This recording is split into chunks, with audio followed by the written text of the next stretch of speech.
Hello everyone, অনেকদিন ধরেই plan করছিলাম ইয়ামচাতে যাব ফ্রেন্ডদের সাথে, বাট কোনোভাবেই টাইম ম্যানেজ করতে পারছিলাম না। রিসেন্টলি আমার একটা ফ্রেন্ড জাওয়াদের বার্থডে ছিল, তো ও আজকে সকালে ফোন দিয়ে বলল ইয়ামচাতে চলে আসতে, ও আজকে ট্রিট দিচ্ছে। তো চলে গেলাম গুলশানের ইয়ামচাতে।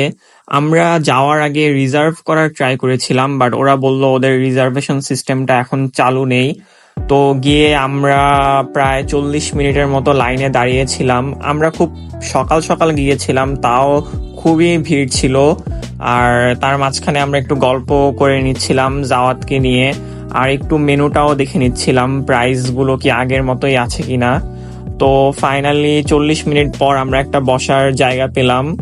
আর বসার পর প্রায় 20 মিনিটের মতো লেগেছিল তাদের খাবার সার্ভ করতে। প্রথমে ওরা আমাদের কমপ্লিমেন্টারি একটা হানি জিঞ্জার টি দেয়, আর আমরা ওদের মেনু থেকে 3টা আইটেম অর্ডার করি। তার মধ্যে ছিল chicken nanban, wonton in chili oil, আর YCD special egg fried rice. Thank you feed দেওয়ার জন্য থ্যাঙ্কস। কিছু বলতে চান? না।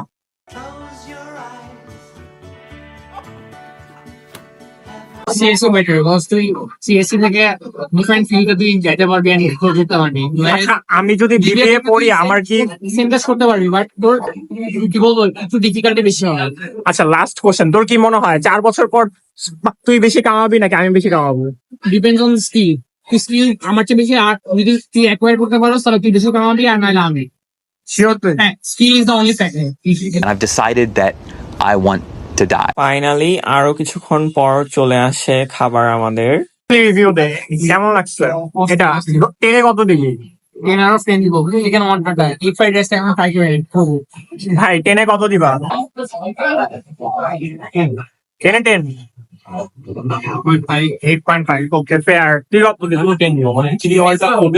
আমি 10-এ 9 দিব। তারপর চলে আসে আমাদের ফ্রাইড রাইস, যেটা আমি পুরোটা শেষ করতে পারিনি, অ্যামাউন্ট খুবই বেশি ছিল। আবার শেষে ওরা সার্ভ করে চিকেন নানবান, যেটা মিষ্টি ছিল, তাই আমার কাছে অতটা ভালো লাগেনি, বাকিদের কাছে খুবই মজা লেগেছে। আমি অনেস্টলি এটাকে 10-এ 5 দিব। চিকেন নানবান কত দিবি 10-এ? 8 out of 10। আর fried rice? Fried rice 9 out of 10। আবার কি আসবি আমচাতে? হ্যাঁ, ইনশাআল্লাহ। মানে খাবার কেমন ছিল? এক্সপেকটেশন অনুযায়ী ঠিক ছিল? এক্সপেকটেশন অনুযায়ী ভালো ছিল। কাছাকাছি, বাট একটু টাইমের কিছুটা আগে খারাপ লাগছে যে কোনো রিজার্ভেশন নেই, কিছু না। আমাদের খাবার শেষ হতে হতে ভিড় খুবই বেড়ে যায়, তখন প্রায় 1.5 ঘন্টার মতো ওয়েট করতে হচ্ছিল মানুষকে সিট পাওয়ার জন্য। আর আমাদের টোটাল বিল আসে 4,400 টাকার মতো। Thank you so much for watching. Tata.